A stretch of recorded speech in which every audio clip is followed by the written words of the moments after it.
नमस्कार, मैं फिजा और आप देख रहे हैं इस वक्त 4 PM न्यूज। दोस्तों, महाराष्ट्र की राजनीति में इन दिनों फिर से बड़ी हलचल देखने को मिल रही है। बीएमसी चुनाव करीब आते ही एमवीए के दले मतलब कि कांग्रेस, शिवसेना और एनसीपी के बीच मतभेद खुलकर सामने आ गए हैं। इससे राज्य की राजनीतिक माहौल में तनाव और बढ़ गया है। कांग्रेस ने 15 नवंबर 2025 को ऐलान किया कि वो बीएमसी चुनाव अकेले लड़ेगी। इस फैसले ने एमवीए गठबंधन में असहमति को और गहरा दिया है। कांग्रेस के इस ऐलान के अगले ही दिन यानी कि 16 नवंबर को शिवसेना प्रमुख और पूर्व मुख्यमंत्री उद्धव ठाकरे ने कांग्रेस पर तीखा हमला बोला। उद्धव ठाकरे ने कहा कि अगर कांग्रेस बीएमसी चुनाव अकेले लड़ना चाहती है तो ये उसका फैसला है, लेकिन साथ ही उन्होंने साफ कर दिया कि शिवसेना भी पूरी तरह स्वतंत्र है और अपने फैसले खुद लेने में सक्षम है। उनके इस बयान से यह संकेत मिला कि शिवसेना भी किसी की दबाव में नहीं है और भविष्य में अपने राजनीतिक रास्ते खुद चुन सकती है।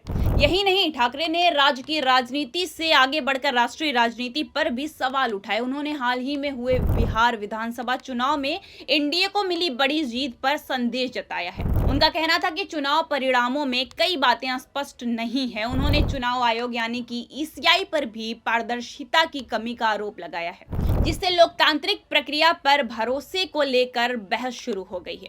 इन बयानों के बाद राजनीतिक माहौल और गर्म हो गया है। ये पूरा मामला न सिर्फ एमवीए की आंतरिक राजनीति को प्रभावित कर रहा है, बल्कि देश भर में चुनाव का भरोसा और पारदर्शिता को लेकर भी चर्चा बढ़ा रहा है। मुंबई महानगर पालिका, जिसे बीएमसी कहा जाता है, देश की सबसे अमीर नगर निगमों में से एक है। इसका सालाना बजट अगर देखें तो लगभग 50,000 करोड़ रुपए तक होता है, जो कई छोटे राज्यों के बजट से भी ज्यादा है। बीएमसी मुंबई की सड़कें, पानी की सप्लाई, सफाई, स्कूल, अस्पताल और दूसरी जरूरी सुविधाओं की जिम्मेदारी संभालती है, इसलिए इसके चुनाव बहुत ही महत्वपूर्ण माने जाते हैं।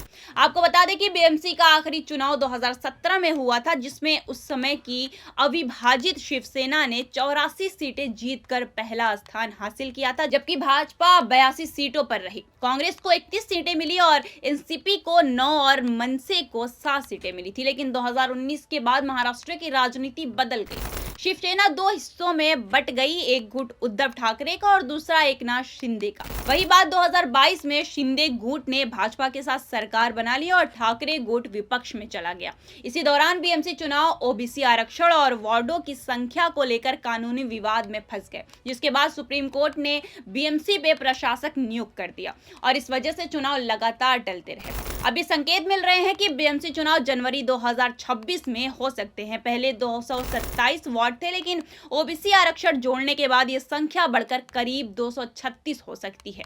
ऐसे में आने वाले चुनाव बेहद अहम होंगे, क्योंकि बदलते राजनीतिक माहौल का सीधा असर मुंबई की स्थानीय राजनीतिक पर पड़ेगा। कांग्रेस की मुंबई इकाई लंबे समय से बीएमसी में अपनी खोई हुई मजबूती वापस पाने की कोशिश कर रही है। पार्टी का मानना है कि 2017 के चुनाव में एमवीए गठबंधन का हिस्सा होने की वजह से उसका प्रदर्शन कमजोर हो गया था, क्योंकि सीटों के बंटवारे में उसे मनचाही हिस्सेदारी नहीं मिल पाई। दरअसल कांग्रेस का पारंपरिक वोट बैंक मुंबई में उत्तर भारतीयों, दलितों और अल्पसंख्यक समुदाय में है और पार्टी चाहती है कि इस बार उसका वोट कहीं न जाए। इसी माहौल में 15 नवंबर को पार्टी की मुंबई अध्यक्ष वर्षा गायकवाड़ ने एक प्रेस कॉन्फ्रेंस की और साफ साफ कहा कि कांग्रेस बीएमसी चुनाव अकेले लड़ने की तैयारी कर रही है और सभी 227 वार्डों में अपने उम्मीदवार उतारेगी। इसके साथ ही उन्होंने सभी कार्यकर्ताओं को निर्देश दिया कि वो किसी गठबंधन पर निर्भर न रहें और स्वतंत्र रूप से चुनावी तैयारी शुरू कर दें। आपको बता दें कि कांग्रेस की इस घोषणा के पीछे एक बड़ा कारण एमवीए में मनसे को शामिल करने की चर्चा भी है।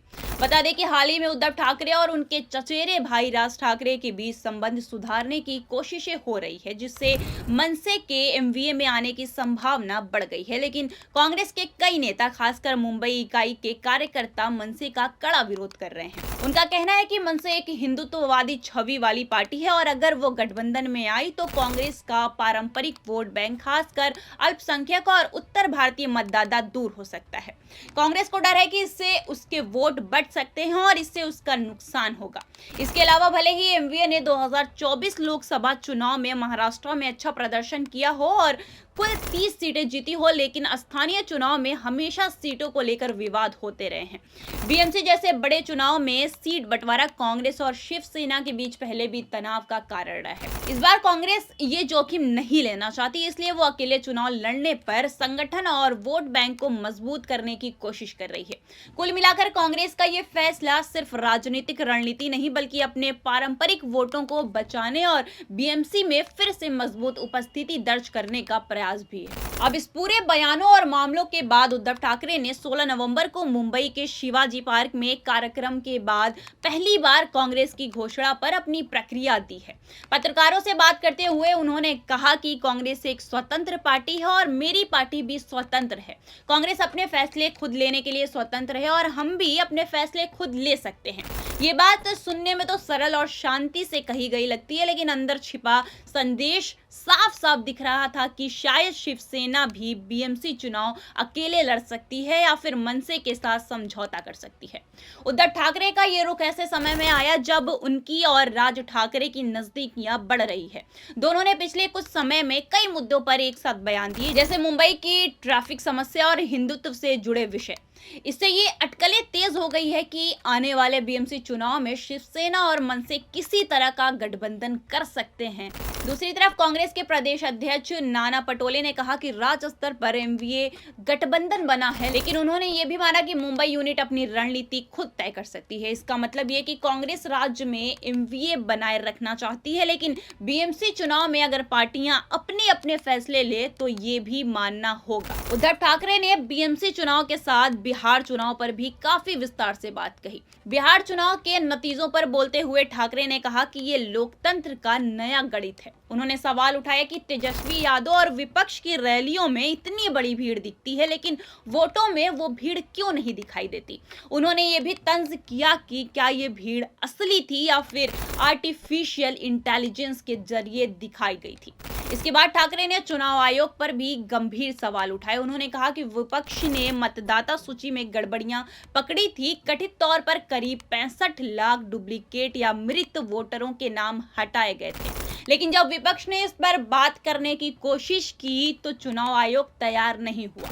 ठाकरे ने यह भी कहा कि महिलाओं को दी जाने वाली 10,000 रुपए की योजना का असर तो दिखा, लेकिन बेरोजगारी और मजदूरी जैसे बड़े मुद्दे एक रात में हल नहीं हो सकते। ठाकरे ने भाजपा पर भी आरोप लगाया कि वो देश में क्षेत्रीय पार्टियों को कमजोर करने और खत्म करने की कोशिश कर रही है और कहा कि जो पार्टी क्षेत्रीय पहचान और स्थानीय नेताओं का कत्ल करती है या फिर उनको कुचलती है वो ज्यादा दिन तक टिक नहीं पाती। अब देखते हैं कि महाराष्ट्र की राजनीति में अगले दिन कितना विवाद होता है या फिर इसके बाद अब किसका जवाब सामने आता है। तब तक के लिए बने रहिए 4 PM न्यूज के साथ। मिलते हैं अब आपसे अगली अपडेट में।